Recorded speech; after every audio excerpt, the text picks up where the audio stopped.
Emily's spiritual leader, I did it. Being from Chicago, I'm a little less at ease speaking than all of you laid-back people here in Talkeetna, so please bear with me. As Emily's godmother, I've had 29 years to influence and guide her, and I'd like to share a few of those adventures with you today. But be aware that my recollections are not necessarily CC. That would be chronologically correct. The early years. Emily mastered the art of curling her toes and giggling devilishly whenever her mother told me to put on her shoes. It was a frustrating experience for me. However, over time, she was able to put on her own shoes.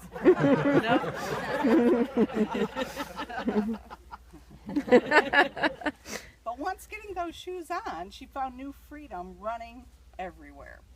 Most parents dread trying to catch their children at that point, but Emily's running form was so bad. Lock-kneed, flat-footed. She was really easy to corner. She and I worked on correcting that form for countless painful minutes. But her determination paid off, as just last October she ran in and finished the Chicago Marathon.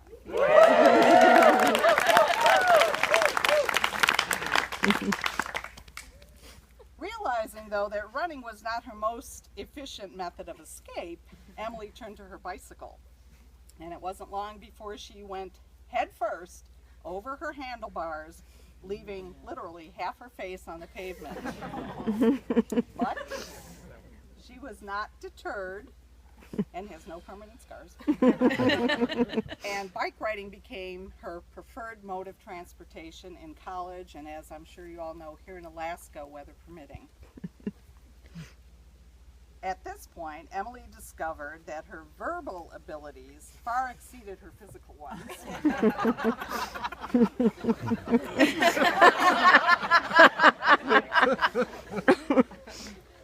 She and sister Sarah argued with me the pros and cons of watching the Michael Jackson video Thriller. And although they were quite young, they won the argument and they did watch it. Consequently, they couldn't sleep that night, and I do believe to this day are traumatized by that video.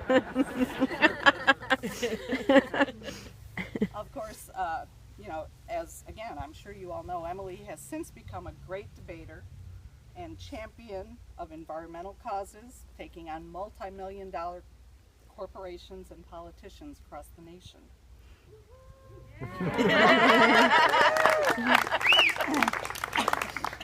Emily's attention to detail first emerged during Princess Diana's tragic demise.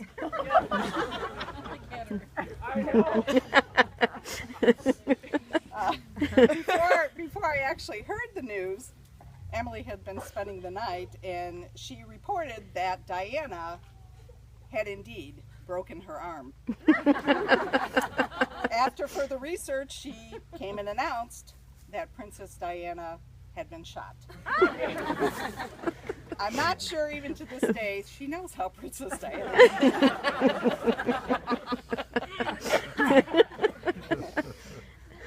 in her infamous soccer photo, Emily gave her name, listed her position as kneeling, and proclaimed her height to be 4 feet 12 inches. Wait for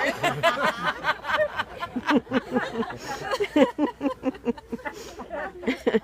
Emily has since honed her skills and has helped change policies, unseat incumbent politicians, and elect presidents. Yes. Her efforts earned her an invitation to the 2012 presidential inauguration. The high school and college years, becoming more independent, Emily spent more time with friends, as it should be. I don't know, and I don't want to know all the details of those years. All I know is alcohol was involved. Suffice it to say, though, they must have gone well, as so many of her friends have traveled great distances to be here today with Emily and Zach. Present time. Emily, I'd like to believe that in some way my influence has helped make you the wonderful, intelligent, amazing, passionate young woman you are today. But the truth is, you and Zach now are the ones who have had the influence on all of us. We have each had the honor and privilege of sharing some part of your lives because you invited us in. We thank you for giving us yet another Manbacher moment. I love you both.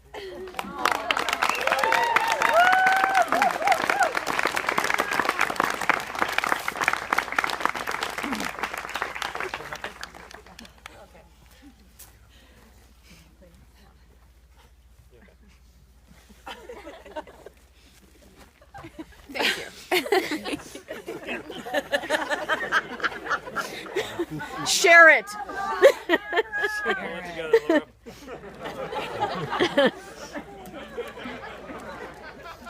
Thank you, Miller, for those wonderful insights into Emily's childhood. It is great to hear stories about Emily and Zach because it's important to understand them as individuals, to appreciate the significance of their partnership.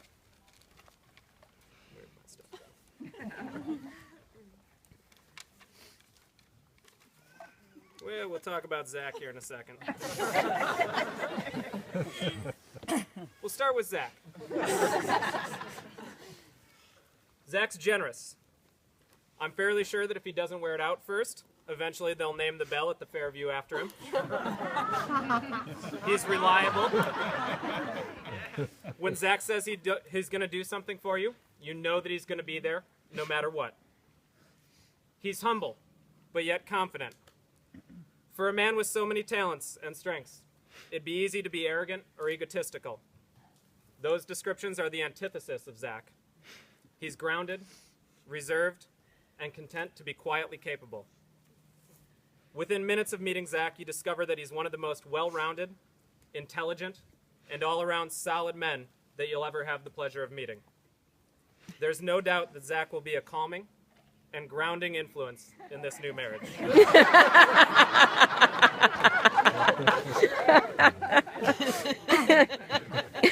What to say about Emily? She's a lover of soups, chacos, bad chick flicks, and novelty. Her quirkiness is only overshadowed by her zest for life. Emily's Roman candle-like personality has the ability to light up an entire room and force everyone to have a good time. Yet those who truly know Emily know that beyond the fun exterior, there's a deeply thoughtful, analytical, and compassionate individual. She's deeply committed to driving social change in her life and career, and those of us who have had the pleasure of watching her do that work know that she is incredibly talented and strategic. Her passion for her work, and life in general, have touched and enriched the lives of thousands of others. Emily is truly an incredible and unique specimen who will undoubtedly bring joy, spice, and life to her marriage with Zach. But we're not here today just to celebrate these two unique individuals. Today we're here to celebrate their union and their lives together as partners. When I began thinking about Zach and Emily as a couple, one word kept ringing in my ears: community. Both are deeply dedicated to serving and improving the communities that they have built around them. This manifests itself in a variety of ways: through their family, through their friends, through the places that they call home, and through their drive to improve the world around them. We're all here today because we've been invited to be part of their community. the community that they will build together. It's up to us to support Zach and Emily on this new journey, just as they've supported all of us throughout the years. Everyone's favorite part of a wedding, even if the guys don't want to admit it, is when the bride and groom make commitments to each other and then say, "I do." But perhaps just as important is the commitment that all of us here today must make to support the joys, adventures, trials, and tribulations of marriage. So let's pause for a moment and affirm our commitment to supporting Emily and Zach by saying a few I do's of our own. I'm going to read a series of questions. At the end, if you agree, please join me in saying, "I will." Do you affirm this union and support the statement that these two individuals should be married today? Do you commit to helping Zach and Emily grow and mature as a couple? Will you surround this couple with love? In times of inevitable conflict, will you offer them the strength of your wisest counsel? Will you offer to help them expand and build upon their existing communities, supporting them no matter what challenges life throws their way? If the answer to these questions is yes, please join me in saying, "I will." I will. And now for that fun part. Zach and Emily have prepared vows that they'd like to read one another. We'll start with Zach.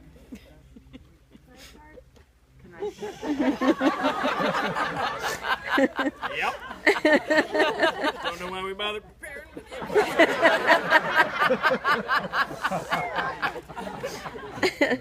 Zach, you are the best and most loyal person that I know. Thanks for always being there for me for the past 3 years. I love your family and all of your friends, and I love this place. I promise that I will never watch new episodes of House of Cards or any other show on Netflix without you.